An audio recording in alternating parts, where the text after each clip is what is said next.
Hi friends, welcome to my channel fun village Medapuram. Friends, ఈరోజు మనము కర్ణాటక రాష్ట్రంలోని చిక్బల్లాపూర్ జిల్లాలోని ఒక పుణ్యక్షేత్రాన్ని చూడబోతున్నాము. గౌరీబిదనూరుకి అతి సమీపంలోను, ఆంధ్ర బార్డర్కి హిందూపూర్కి అతి దగ్గరలోనూ ఉన్నటువంటి మహాపుణ్యక్షేత్రం, ఎంతో మహిమాన్విత పుణ్యక్షేత్రము, పురాణ ఇతిహాసాలకు సంబంధం ఉన్నటువంటి మహాపుణ్యక్షేత్రం విదురాశ్వర్తం అశ్వత్థనారాయణ స్వామి దేవాలయం ఈరోజు మనం చూడబోతున్నాము. ఎంతో మహిమగల పుణ్యక్షేత్రము. ఈ ప్రాంతానికి రెండవ జలియన్ వాలాబాగ్ అని పేరుంది. ఈ ప్రాంతంలో స్వాతంత్ర సమరయోధులు 32 మంది బ్రిటిష్ వాళ్ళ చేతిలో అసువులు బాసినారు.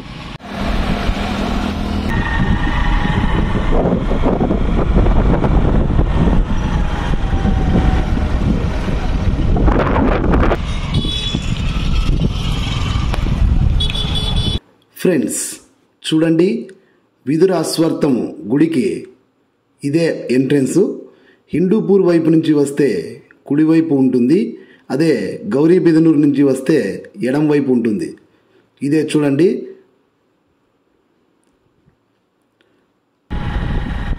ఇప్పుడు మీరు చూడబోతున్నది పెన్నా నది. ఈ నదికి ఒక ప్రత్యేకత ఉంది, దీని గురించి తర్వాత చెప్తాను. ఇప్పుడు మొదటగా గుడి చూద్దాం పదండి. గుడి దగ్గరకు వచ్చేసాం ఫ్రెండ్స్. ఇదే గుడి ముఖద్వారము. చూడండి, ముఖద్వారంకు ఎడం వైపున అతిపెద్ద శివలింగం ఉంది, పూజలు జరుగుతున్నాయి. చూడండి, ఇదే ప్రధాన దేవాలయం, అశ్వత్థనారాయణ దేవాలయం. ఇక్కడ అశ్వత్థనారాయణ స్వామి కొలువై ఉంటాడు. కోరిన కోరికలు తీర్చే దేవుడిగా పిలువబడుతూ ఉంటాడు. విదుర అశ్వత్థము. ఈ గుడికి ఆ పేరు ఎలా వచ్చిందంటే, మహాభారతం చివరి కాలం నాటి ఆనవాళ్ళు ఇందులో కనిపిస్తాయి. ధృతరాష్ట్రుడు పాండురాజుల సోదరుడు అయినటువంటి విదురదేవుడు కురువంశంలో మహామంత్రిగా ఉంటాడు. విదురుడు చాలా సౌమ్యుడు, మహానీతివంతుడు. కురుక్షేత్ర యుద్ధం ముగిశాక ఎన్నో వేల మంది యుద్ధంలో చనిపోతారు. అదంతా చూసి విదురుడు చలించిపోతాడు. నేను మంత్రిని కదా, సరైన సలహాలు ఇచ్చి ఉంటే ఇంత ఘోరం జరిగి ఉండేదే కాదేమో అని తనలో తాను మదనపడుతూ పాప నివృత్తి ఎలా చేసుకోవాలని విదురుడు శ్రీకృష్ణ పరమాత్ముని అడుగుతాడు. అప్పుడు కృష్ణ భగవానుడు తీర్థయాత్రలు చేయమని చెబుతాడు. అప్పుడు విదురుడు ఎన్నో పుణ్య నదీ తీర్థాలలో మునుగుతూ తీర్థయాత్రలు చేస్తూ దక్షిణ భారతదేశంలోని కర్ణాటక ప్రాంతంలో ఉన్నటువంటి ఓ ఋష్య ఆశ్రమానికి వస్తాడు. ఇక్కడ మైత్రేయ మహాముని ఆశ్రమం ఉంటుంది. విదురుడు మైత్రేయ మహామునిని నేను కొద్ది రోజులు మీ ఆశ్రమంలో ఉంటానని అడుగుతాడు. అందుకు మహాముని సంతోషంగా ఉండమంటాడు. అలా కాలం గడుస్తున్న కొద్దీ ఒకరోజు పెన్నా నదిలో ఇద్దరు స్నానం చేస్తూ సంధ్యావందనం చేస్తూ ఉంటారు.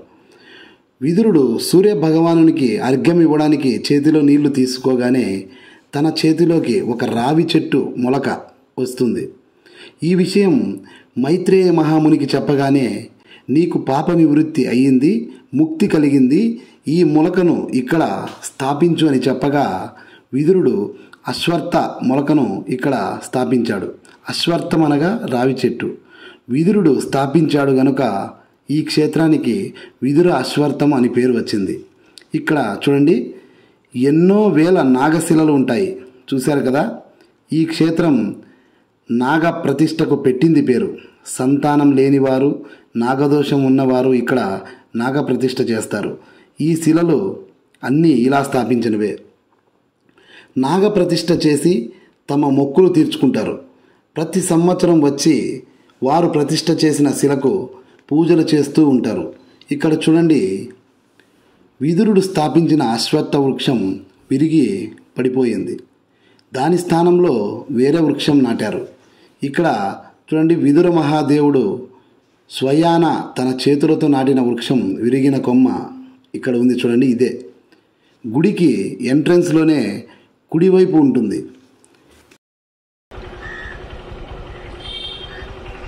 ఈ గుడి వెనక భాగంలో ఒక పార్కు ఉంటుంది.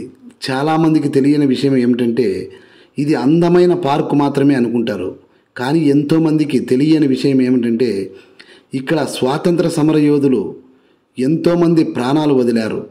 ఈ ప్రాంతాన్ని దక్షిణ భారత జలియన్ వాలాబాగ్గా పిలుస్తారు. 1938లో ఇక్కడ ఫ్రీడమ్ ఫైటర్స్ సమావేశం జరుగుతుండగా బ్రిటిష్ వాళ్ళు కాల్పులు జరుపుతారు. అందులో 32 మంది ప్రాణాలు వదిలారు, వందలాది మంది గాయపడ్డారు. వీరి జ్ఞాపకంగా ఒక స్తూపాన్ని నిర్మించారు. ఈ పార్కులో ఒక స్తూపం ఉంది, ఇక్కడ చూడొచ్చు. కాల్పులు దృశ్యం చూసిన వాళ్ళలో ముఖ్యంగా ఐ విట్నెస్గా ఉన్నటువంటి నరసింహయ్య, గంగయ్య అని ఇద్దరు ఉన్నారు. అప్పుడు ఐ విట్నెస్గా చూసిన వాళ్ళ వయసు 11 సంవత్సరాలు. ఆ ఇద్దరు వీళ్ళే చూడండి. ఈ ప్రాంతాన్ని గాంధీ మహాత్ముడు కూడా సందర్శించినట్టు చెబుతూ ఉంటారు. ఇక్కడ చూడండి, ఇదే స్వాతంత్ర సమరయోధుల స్మారక చిహ్నం. 32 మంది స్వాతంత్ర సమరయోధులు బ్రిటిష్ వాళ్ళ చేతిలో చనిపోయారు. వారి జ్ఞాపకార్థం ఇక్కడ స్తూపాన్ని ఏర్పాటు చేశారు. గుడి వెనక భాగంలో పార్కులో ఉంటుంది ఈ స్తూపం. మన దేశం కోసం ఎంతోమంది స్వాతంత్ర సమరయోధులు తమ ప్రాణాలను త్యాగం చేసి మనకు స్వాతంత్రాన్ని తెచ్చిపెట్టారు. ఇదే చూడండి వీరభూమి. మన ఫ్రీడమ్ ఫైటర్స్ అందరూ ఇక్కడే సమావేశం ఏర్పాటు చేసుకొని ఉండగా అది తెలిసి బ్రిటిష్ వాళ్ళు మన భారతీయుల మీద దాడి చేశారు. ఆ దాడిలో ఎన్నో వందలాది మంది మన భారతదేశ స్వాతంత్ర సమరయోధులు గాయపడ్డారు, ఎంతోమంది ప్రాణాలను కోల్పోయారు. ఈ స్తూపం చూస్తూ ఉంటే నిజంగా ఫ్రెండ్స్ కళ్ళు చెమర్చాయి. ఎంతోమంది వీరుల త్యాగఫలం మనం ఇప్పుడు అనుభవిస్తున్నటువంటి స్వాతంత్రం. ఇక్కడ లోపల స్వాతంత్ర సమరయోధుల ఆర్ట్ గ్యాలరీ, అలాగే లైబ్రరీ అన్నీ ఉంటాయి అందుబాటులో.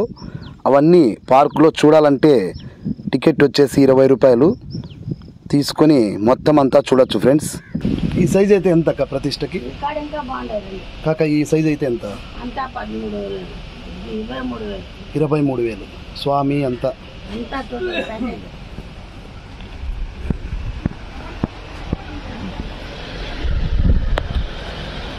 ఇవి పెద్ద సైజ్. ఇవైతే ఇక్కడ ప్రతిష్టకి చిన్నవే.